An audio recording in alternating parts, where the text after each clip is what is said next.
ರೈತ ಬಂಧುಗಳೇ, ಶುಂಠಿ ಬೆಳೆಯಲ್ಲಿ ಕೊಯ್ಲಿನ ಸಮಯ ಕಂದ ಕಿತ್ತಾಗ ತೂಕ ಕಡಿಮೆ ಬರುತ್ತೆ, ಕೊಳೆ ಬರುತ್ತೆ, ಚರ್ಮ ಮೃದು ಆಗ್ತೆ. ಇದಕ್ಕೆ ಕಾರಣ ರೋಗ ಅಲ್ಲ, ಕೀಟ ಅಲ್ಲ. 5 ರಿಂದ 8 ತಿಂಗಳ ನಡುವೆ ನೀರು ಸರಿಯಾಗಿ ಕೊಡಿಲ್ಲ.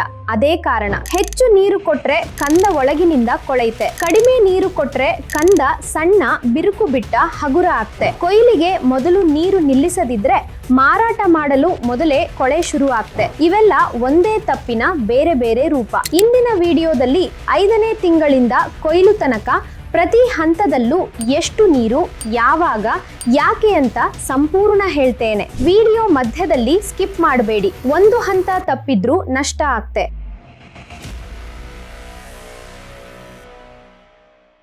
ನಮಸ್ಕಾರ ರೈತ ಬಂಧುಗಳೇ, ಸ್ವಾಗತ ನಿಮಗೆ ಕಾತ್ಯಾಯನಿ ಆರ್ಗ್ಯಾನಿಕ್ಸ್ ಕನ್ನಡ ಯೂಟ್ಯೂಬ್ ಚಾನೆಲ್ಗೆ. ರೈತ ಬಂಧುಗಳೇ, ಶುಂಠಿ ಕಂದ 5ನೇ ತಿಂಗಳಿಂದ ಕೊಯ್ಲು ತನಕ 3 ವಿಭಿನ್ನ ಹಂತಗಳಲ್ಲಿ ಬದಲಾಗ್ತೆ. ಮೊದಲ ಹಂತದಲ್ಲಿ ಕಂದ ದಪ್ಪ ಆಗ್ತೆ. 2ನೇ ಹಂತದಲ್ಲಿ ಕಂದ ಒಳಗೆ ಪಿಷ್ಟ ತುಂಬತೆ, ತೂಕ ಹೆಚ್ಚಾಗ್ತೆ. 3ನೇ ಹಂತದಲ್ಲಿ ಕಂದ ಚರ್ಮ ಗಟ್ಟಿ ಆಗ್ತೆ, ಕೊಯ್ಲಿಗೆ ಸಿದ್ಧ ಆಗ್ತೆ. ಪ್ರತಿ ಹಂತಕ್ಕೂ ನೀರಿನ ಅವಶ್ಯಕತೆ ಬೇರೆ ಬೇರೆ. ಒಂದೇ ರೀತಿ ನೀರು ಕೊಟ್ರೆ ಯಾವ್ದಾದ್ರೂ ಹಂತ ತಪ್ಪಾಗ್ತೆ, ಕಂದ ಹಾಳಾಗ್ತೆ. ಇದನ್ನ ಅರ್ಥ ಮಾಡ್ಕೊಂಡ್ರೆ ಮಾತ್ರ ನಿಮ್ಮ ನೀರಾವರಿ ಸರಿಯಾಗ್ತೆ.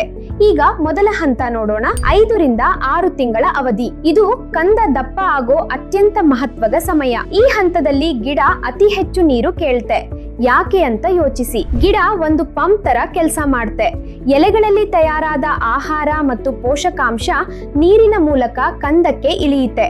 ಈ ಹೊತ್ತಲ್ಲಿ ನೀರು ಕಡಿಮೆ ಆದ್ರೆ ಆ ಪಂಪ್ ನಿಲ್ತೆ. ಆಹಾರ ಕಂದಕ್ಕೆ ತಲುಪಲ್ಲ, ಕಂದ ದಪ್ಪ ಆಗಲ್ಲ, ಬಿರುಕು ಬಿಡುತ್ತೆ, ತೂಕ ಬರಲ್ಲ. ಹನಿ ನೀರಾವರಿ ಇದ್ರೆ 1 ದಿನ ಬಿಟ್ಟು 1 ದಿನ 2 ರಿಂದ 3 ಗಂಟೆ ಡ್ರಿಪ್ ಹರಿಯಲಿ. ಬೇಸಿಗೆ ಬಿಸಿಲು ಮತ್ತು ಒಣ ಹವಾಮಾನ ಇದ್ರೆ ಪ್ರತಿದಿನ 1 ರಿಂದ 1.5 ಗಂಟೆ ಕೊಡಿ. ಕಾಲುವೆ ಅಥವಾ ಪ್ರವಾಹ ನೀರಾವರಿ ಆದ್ರೆ ಕೆಂಪು ಮಣ್ಣು ಮತ್ತು ಮರಳು ಮಣ್ಣಲ್ಲಿ 5 ರಿಂದ 7 ದಿನಕ್ಕೊಮ್ಮೆ ನೀರು ಕೊಡಿ. ಜೇಡಿ ಮಣ್ಣಲ್ಲಿ 7 ರಿಂದ 9 ದಿನಕ್ಕೊಮ್ಮೆ ಸಾಕು. ಯಾಕೆಂದ್ರೆ ಜೇಡಿ ಮಣ್ಣು ನೀರು ಹೆಚ್ಚು ಹೊತ್ತು ಹಿಡಿದಿಡುತ್ತೆ, ಬೇಗ ಒಣಗಲ್ಲ. ಈ ಹಂತದ ಸ್ವರ್ಣ ನಿಯಮ ಒಂದು ಇದೆ. ಮಣ್ಣು ತೋಯ್ದ ಬಟ್ಟೆ ಹಿಂಡಿದ ತರ ಇರ್ಲಿ, ಒದ್ದೆ ಇರ್ಲಿ, ಆದ್ರೆ ನೀರು ತೊಟ್ಟಿಕ್ಕಬಾರದು. ಬೇರು ವಲಯ ನಿರಂತರ ತೇವ ಆಗಿರ್ಲಿ, ಆದ್ರೆ ನೀರು ನಿಲ್ಲಬಾರದು. ನೀರು ನಿಂತ್ರೆ ಆ ಹಂತದಲ್ಲೇ ಕಂದ ಕೊಳೆ ಶುರುವಾಗ್ತೆ. ಈಗ 2ನೇ ಹಂತ ನೋಡೋಣ.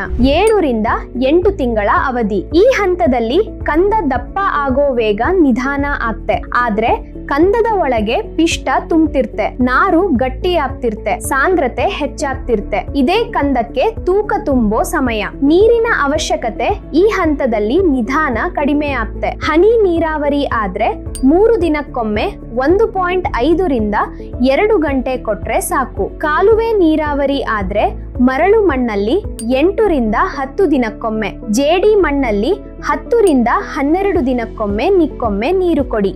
ಈ ಹಂತದ ಮುಖ್ಯ ನಿಯಮ ಇದು. ನೀರು ಕೊಡುವ ಮಧ್ಯೆ ಮಣ್ಣಿನ ಮೇಲ್ಭಾಗ 2 ಇಂಚು ತನಕ ಒಣಗಲಿ. ಮೇಲ್ಭಾಗ ಒಣಗಿದ ನಂತರ ನೀರು ಕೊಡಿ. ಇದರಿಂದ 2 ಒಳ್ಳೆ ಕೆಲಸ ಆಗ್ತೆ. 1, ಕಂದ ದಟ್ಟಿ ಆಗ್ತೆ, ಸಾಂದ್ರತೆ ಹೆಚ್ಚಾಗ್ತೆ. 2, ತಡ ಹಂತದ ಶಿಲೀಂಧ್ರ ರೋಗ ಬರಲ್ಲ. ಯಾಕೆಂದ್ರೆ ಮಣ್ಣು ನಿರಂತರ ತೇವವ ಇದ್ರೆ ಶಿಲೀಂಧ್ರ ಬೆಳೆಯಲು ಅನುಕೂಲ ಆಗ್ತೆ. ಮಣ್ಣು ಸ್ವಲ್ಪ ಒಣಗಲಿ ಬಿಟ್ರೆ ಶಿಲೀಂಧ್ರಕ್ಕೆ ಅವಕಾಶ ಕಡಿಮೆ ಆಗ್ತೆ. ಈ ಹಂತದಲ್ಲಿ ತಪ್ಪಿ ಜಾಸ್ತಿ ನೀರು ಹಾಕಿದ್ರೆ ಕಂದ ಗಟ್ಟಿಯಾಗಲ್ಲ, ಒಳಗೆ ತೇವ ಉಳಿಯುತ್ತೆ. ಶೇಖರಣೆ ಸಮಯ ಬೇಗ ಕೊಳೆ ಬರುತ್ತೆ. ಇದೇ ಕಾರಣ ಬಹಳ ರೈತರ ಕಂದ ಮಾರಾಟ ಮಾಡೋ ಮೊದಲೇ ಕೊಳೆಯುತ್ತೆ. ಅದಕ್ಕಾಗಿ ಈ ಹಂತದಲ್ಲಿ ನೀರು ನಿಯಂತ್ರಣ ಮಾಡೋದು ತುಂಬಾ ಮುಖ್ಯ. ಈಗ 3ನೇ ಹಂತ ನೋಡೋಣ. 8ನೇ ತಿಂಗಳಿಂದ ಕೊಯ್ಲು ತನಕ. ಈ ಹಂತದಲ್ಲಿ ಮೇಲಗಿಡದ ಎಲೆ ಹಳದಿ ಆಗಲು ಶುರುವಾಗ್ತೆ, ನಿಧಾನ ಒಣಗ್ತೆ. ರೈತ ಬಂಧುಗಳೇ, ಇದು ರೋಗ ಅಲ್ಲ, ಹೆದರ್ಬೇಡಿ. ಇದು ನೈಸರ್ಗಿಕ ಸಂಕೇತ. ಕಂದ ಪೂರ್ತಿ ಮಾಗಿದೆ, ಕೊಯ್ಲಿಗೆ ತಯಾರಾಗ್ತಿದೆ ಅಂತ ಗಿಡ ತಾನೇ ಹೇಳ್ತಿದೆ. ಈ ಸಮಯದಲ್ಲಿ ನೀರಿನ ಅವಶ್ಯಕತೆ ತುಂಬಾ ಕಡಿಮೆ ಆಗ್ತೆ. ಹನಿ ನೀರಾವರಿ ಆದ್ರೆ 4 ರಿಂದ 5 ದಿನಕ್ಕೊಮ್ಮೆ ಕೇವಲ 1 ಗಂಟೆ ಮಾತ್ರ ಕೊಡಿ. ಕಾಲುವೆ ನೀರಾವರಿ ಆದ್ರೆ 12 ರಿಂದ 15 ದಿನಕ್ಕೊಮ್ಮೆ ಕೊಡಿ. ನೀರು ಒಮ್ಮೆಲೆ ನಿಲ್ಲಿಸಬೇಡಿ, ನಿಧಾನ ಕಡಿಮೆ ಮಾಡ್ತಾ ಬನ್ನಿ. ಮತ್ತು ಇಲ್ಲಿ ಅತ್ಯಂತ ಮುಖ್ಯ ಕ್ರಮ ಇದೆ, ಗಮನವಿಟ್ಟು ಕೇಳಿ. ಕೊಯ್ಲು ಮಾಡಲು ಯೋಜಿಸಿದ ದಿನಕ್ಕೆ 15 ರಿಂದ 20 ದಿನ ಮೊದಲೇ ನೀರು ಸಂಪೂರ್ಣ ನಿಲ್ಲಿಸಿ. ಹನಿ ನೀರಾವರಿ ಆದ್ರೂ ಸರಿ, ಕಾಲುವೆ ನೀರಾವರಿ ಆದ್ರೂ ಸರಿ, ಈ 15ರಿಂದ 20 ದಿನ ನೀರು ಖಂಡಿತ ಬೇಡ. ಇದನ್ನ ಯಾಕೆ ಮಾಡಬೇಕು ಅಂತ ಮೊದಲ ಕಾರಣ, ಕಂದದ ಚರ್ಮ ಗಟ್ಟಿ ಆಗ್ತೆ. ನೀರು ನಿಲ್ಲಿಸಿದ್ರೆ ಕಂದ ಒಳಗಿನ ತೇವ ಕ್ರಮೇಣ ಕಡಿಮೆ ಆಗ್ತೆ, ಚರ್ಮ ಗಟ್ಟಿ ಕೂರ್ತೆ. ಕೊಯ್ಲಿನ ನಂತರ ತೊಳೆಯುವಾಗ, ಪ್ಯಾಕ್ ಮಾಡುವಾಗ, ಸಾಗಿಸುವಾಗ ಕಂದ ತರಚಲ್ಲ, ಗಾಯ ಆಗಲ್ಲ. ಎರಡನೇ ಕಾರಣ, ಶೇಖರಣೆ ಮತ್ತು ಸಾಗಣೆ ಸಮಯ ಕೊಳೆ ಬರಲ್ಲ. ಕೊಯ್ಲಿನ ಸಮಯ ಕಂದ ಒಳಗೆ ಹೆಚ್ಚು ತೇವ ಇದ್ರೆ ಮಾರಾಟ ಆಗೋ ಮೊದಲೇ ಕೊಳೆ ಶುರುವಾಗ್ತೆ. 15ರಿಂದ 20 ದಿನ ನೀರು ನಿಲ್ಲಿಸಿದ್ರೆ ಕಂದ ಒಳಗೆ ತೇವ ಕಡಿಮೆ ಆಗ್ತೆ, ಶೇಖರಣೆ ಕಾಲ ಹೆಚ್ಚಾಗ್ತೆ. ಮೂರನೇ ಕಾರಣ, ಕೊಯ್ಲು ಸುಲಭ ಆಗ್ತೆ. ನೀರು ನಿಲ್ಲಿಸಿದ ಮೇಲೆ ಮಣ್ಣು ಒಣಗಿ ಉದುರು ಆಗ್ತೆ.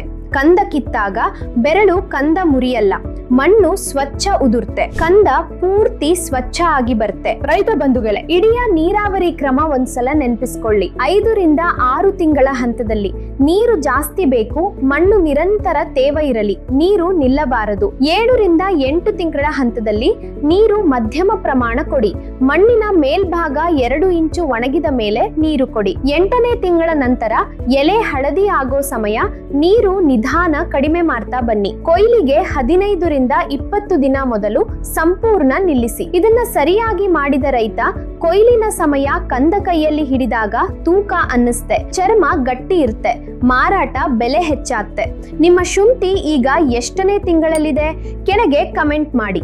ಈ ವಿಡಿಯೋ ನಿಮ್ಮ ಶುಂಠಿ ಬೆಳೆಯುವ ರೈತ ಬಂಧುಗಳಿಗೆ ಶೇರ್ ಮಾಡಿ. ಅವರ ಕಂದ ಕೂಡ ಭಾರ ಆಗಲಿ, ಗಟ್ಟಿಯಾಗಲಿ. ವಿಡಿಯೋ ಒಳ್ಳೆಯದು ಅನ್ನಿಸಿದ್ರೆ ಲೈಕ್ ಮಾಡಿ. Katyayani organics Kannada channel subscribe ಮಾಡುವುದನ್ನ ಮರೆಯಬೇಡಿ. ಧನ್ಯವಾದ ರೈತ ಬಂಧುಗಳೇ.